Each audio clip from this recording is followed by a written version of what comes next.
Bienvenue sur Vecteur d'avenir, votre rendez-vous pour parler innovation et transformation. À travers l'analyse d'experts, l'équipe de la formation pro de Grenoble INP UGA vous propose un regard scientifique sur les défis industriels pour faire évoluer les entreprises, les modes de pensée et les processus, un sujet à la fois. Après avoir constaté les défaillances du système linéaire qui s'essouffle autour de nous, nous nous attaquons aujourd'hui à un point très concret, notre rapport à la possession. Vous avez probablement déjà l'image de cet outil que vous avez acheté l'été dernier et qui ne vous a servi qu'une fois. Au final, ce n'est peut-être pas de l'outil dont vous aviez besoin, mais du service qu'il vous rendait. Et c'est exactement là que commence l'économie de la fonctionnalité. Pour nous guider dans ce chapitre, nous avons fait appel à Boris Descombes, enseignant-chercheur à l'Institut universitaire technologique de Valence et expert de l'économie de la fonctionnalité. Bonjour Boris. Bonjour. Pour commencer, est-ce que tu pourrais brièvement te présenter ? Oui, bonjour à tous. Je m'appelle Boris Descombes. Je suis actuellement enseignant-chercheur à l'Université Grenoble-Alpes et plus particulièrement à l'IUT de Valence dans le département TC, technique de commercialisation. J'ai eu un parcours d'entrepreneur pendant une dizaine d'années dans laquelle j'ai cofondé et co-dirigé 2 sociétés dans lesquelles on a pu travailler autour du management de l'innovation, de l'intrapreneuriat dans différents domaines assez technologiques. Et voilà, j'ai choisi de passer du côté académique pour continuer et pousser les recherches autour des sujets, notamment de l'économie de la fonctionnalité et de la servicisation générale. Ce qui est intéressant dans ton parcours, c'est justement ta casquette à la fois académique et entrepreneuriale, qui fait que tu es bien placé pour parler du sujet dont on traite aujourd'hui. Est-ce que tu peux nous expliquer ce qu'est l'économie de la fonctionnalité ? L'économie de la fonctionnalité, c'est un grand ensemble qui comprend des modèles économiques. Et ces modèles économiques, ils ont pour principe de vendre la fonctionnalité d'un produit plutôt que le produit en lui-même. Pour ce qui nous intéresse, ça a un intérêt parce qu'il y a un potentiel de soutenabilité qui est plus important.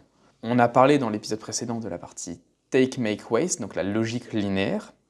Et on a présenté les limites de cette logique. Et donc, une des façons de remédier, ou en tout cas une des alternatives à cette logique, c'est de rentrer ou de repenser la question de la propriété des produits. Repenser la propriété des produits, ça veut dire, est-ce que j'ai vraiment besoin de posséder tout ce qui est autour de moi ? Et dans une logique d'économie de la fonctionnalité, alors il y a plusieurs modèles sous-jacents, mais un modèle classique pourrait être ce qu'on appelle le product as a service. On va plutôt vendre le produit en tant que service, c'est-à-dire mettre le produit à disposition du client, et ce client va l'utiliser uniquement quand il en a besoin et il va payer à l'unité d'utilisation. Donc ce que tu montres là, c'est que changer de modèle économique, c'est pas juste un détail commercial.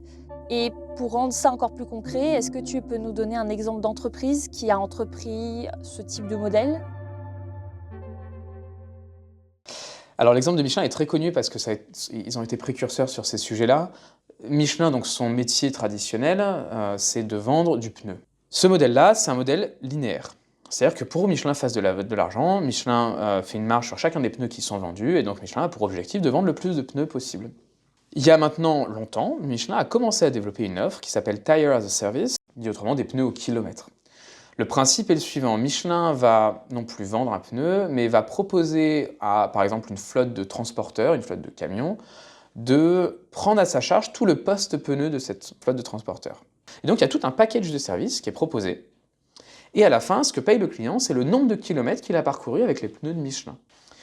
Et là, ce qu'on voit, c'est que dans ce modèle-là, Michelin n'a plus pour objectif de vendre le plus de pneus possible. Il a pour objectif à iso-kilomètres, c'est-à-dire que si son client avait acheté un pneu pour faire 100 000 km, Michelin a objectif pour le même nombre de kilomètres de consommer le moins de pneus possible. Parce que le pneu devient un actif. Donc, ça veut dire que Michelin va avoir des incitations à développer des pneus les plus durables possibles. Michelin va aussi optimiser le cycle de vie des pneus en travaillant autour de l'offre de services pour faciliter, pour optimiser ce cycle de vie.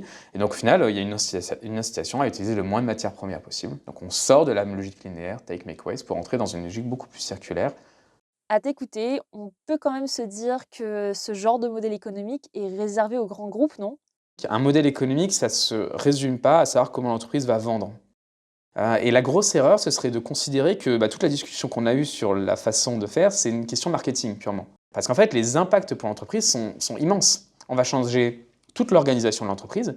C'est-à-dire que j'ai plus besoin uniquement, si je reprends Michelin, j'ai plus besoin uniquement de fabriquer des pneus dans des usines, de trouver des revendeurs, et les revendeurs se chargent de vendre, et après, c'est plus mon problème.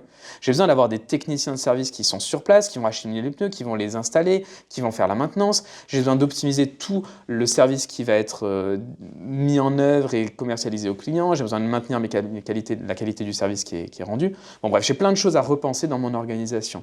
Il y a aussi toute la chaîne de valeur qui va être repensée, donc pas uniquement l'entreprise, mais aussi mes fournisseurs de services, mais aussi la relation avec mes clients. Il y a plein de choses qui vont être pensées. En fait, c'est une transition qui n'est pas facile du tout. Et c'est la raison pour laquelle, aujourd'hui, il paraît plus facile pour une entreprise de se créer ex nihilo sur une base d'économie de la fonctionnalité, plutôt que de se transformer en termes de modèle économique. Alors pour autant, ce n'est pas du tout impossible. Il y a plein d'entreprises qui le font, et on a des exemples. Voilà, c'est même très intéressant parce que ça a plein d'externalités positives. Ça crée des relations long terme avec les clients, ça stabilise les contrats, ça permet d'avoir du récurrent. Donc c'est super intéressant. Mais ça va demander une transition assez forte. Et pour revenir à ta question initiale, est-ce que c'est possible pour les PME? Alors parfaitement. D'autant que les PME ont souvent une proximité avec leurs clients qui est relativement forte. Donc pour une PME qui a ses produits propres et qui souhaite repenser son modèle économique, il y a tout à fait la possibilité d'expérimenter, c'est-à-dire peut-être avec 1, 2, 3 clients, de tester ce modèle-là, de voir les enjeux, de voir ce qu'il faut changer et peut-être progressivement d'arriver à une bascule qui permet de faire ça. Ok, alors la vraie difficulté, mais pas tant de vendre autrement, mais de transformer la chaîne de valeur de l'entreprise. Et là, je me demandais, car c'est ta spécialisation, comment le numérique impacte-t-il le modèle d'économie de la fonctionnalité? Alors le numérique, c'est un sujet un peu épineux. Par contre, le numérique est un levier aujourd'hui pour développer des offres de services qui n'auraient pas été possibles auparavant. Parce que cette économie de la fonctionnalité, il faut, encore une fois, quand on vend l'usage, il faut pouvoir suivre l'usage. Et le numérique nous permet en fait nous permet deux choses. Déjà de rendre possible des services qui auparavant n'étaient pas forcément viables ou rentables parce que tout simplement on n'avait pas suffisamment de données pour les exploiter correctement. Et deuxièmement, il nous permet de développer des services que l'on n'aurait pas pu imaginer jusqu'à maintenant. Parce que grâce à l'algorithmie, à la prédiction, etc., on peut faire des choses qu'on ne pouvait pas faire jusqu'à maintenant. Donc le numérique est finalement vraiment un outil qui va être utilisé et qui doit être utilisé à bon escient dans le cadre de ces modèles économiques-là. Il ne s'agit pas du tout de tout connecter, il ne s'agit pas de mettre des capteurs de partout, il s'agit de réfléchir à l'usage, au modèle économique qui est vendu et de se dire est-ce que j'ai besoin du numérique et si j'en ai besoin, comment est-ce que je peux l'optimiser pour vraiment avoir uniquement les données dont j'ai besoin, ce qui va me permettre de rendre viable mon modèle, mais pas de générer des données en masse que je ne vais pas forcément utiliser et arriver dans des dérives où on a aujourd'hui des entreprises qui vont connecter systématiquement la totalité de leurs produits. Et si on discutait maintenant des limites du modèle de l'économie de la fonctionnalité? Peut-être on peut poser les choses en disant que l'économie de la fonctionnalité, ce n'est pas un modèle qui est soutenable par nature. C'est un modèle qui a un potentiel de soutenabilité. C'est très différent en fait. C'est-à-dire que ce n'est pas parce que je fais de l'économie de la fonctionnalité, donc que je vends à l'usage, que d'un coup je suis soutenable. La course qu'il y a eu il y a quelques années à équiper toutes les villes de trottinettes connectées, ça a été une course à la prise de parts de marché qui a poussé des constructeurs à faire de l'investissement très lourd pour prendre des parts de marché et qui n'a pas du tout été réfléchi dans une logique de circularité, ce qui explique les images qu'on voit aujourd'hui avec effectivement des centaines de déchets autour de ça qui ne sont plus du tout utilisés et surtout un retour en arrière de beaucoup de villes qui repensent ça. Deuxièmement, l'économie de la fonctionnalité peut créer des effets rebonds. Une des problématiques qui se pose, c'est que le changement de modèle économique dont on a parlé, ça crée une rupture entre le lien historique entre profit et consommation matière. Par contre, on n'a pas pour l'instant un découplage entre profit et usage. Donc en fait, si l'économie de la fonctionnalité amène à générer une nouvelle offre qui rend plus facile d'accès, moins cher, plus simple en général, on va dire, un produit, peut-être que ça va démultiplier les usages de ce produit et que certes, on va optimiser le cycle de vie des produits, mais si on optimise, on va dire, de 50% mais qu'on augmente de 200% l'usage, en fait, on a quand même perdu d'un point de vue impact environnemental. Après, il y a quand même une question de la concentration de la propriété. C'est pas parce qu'on dit que le produit n'est plus au centre de la transaction commerciale, c'est le service qui devient au centre de la transaction commerciale, que le produit n'a plus du tout d'importance. Il est quand même nécessaire pour délivrer le service. Et du coup, si cette propriété se concentre dans certains grands acteurs, on a le même problème que dans de la concurrence, ou plutôt dans un monopole. C'est-à-dire qu'à partir du moment où quelqu'un a toute la concentration de la propriété, s'il décide de changer les règles du jeu du jour au lendemain, on n'a pas tellement la possibilité de contrecarrer ça.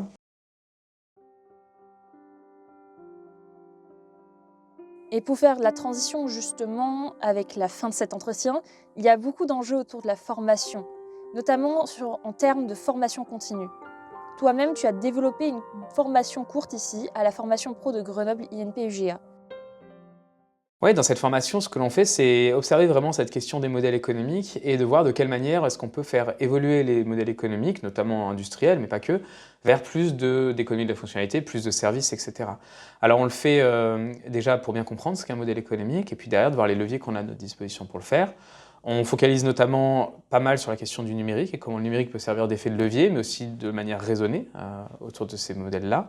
Et l'idée, c'est d'avoir une approche très pragmatique, c'est-à-dire de réfléchir vraiment dans des contextes d'entreprise réels et concrets, alors avec des exemples qui viennent du terrain, mais aussi avec les cas des propres personnes qui viennent participer à cette formation pour trouver, alors peut-être pas une feuille de route, mais trouver des vrais leviers d'action et des vraies possibilités pour explorer ces modèles économiques de demain. Cet épisode touche à sa fin. Merci beaucoup Boris pour cet éclairage, mais également à vous, chers auditeurs. Dans le prochain épisode, nous irons encore un cran plus loin en abordant l'économie à visée régénérative. Une approche qui ne cherche plus seulement à réduire les impacts, mais à produire un impact positif sur les écosystèmes. Si le sujet vous a intéressé, n'hésitez pas à nous suivre pour ne pas manquer les prochains épisodes. Et si vous souhaitez en savoir plus sur notre offre de formation, rendez-vous sur le site formation-pro.grenoble-inp.fr. À bientôt!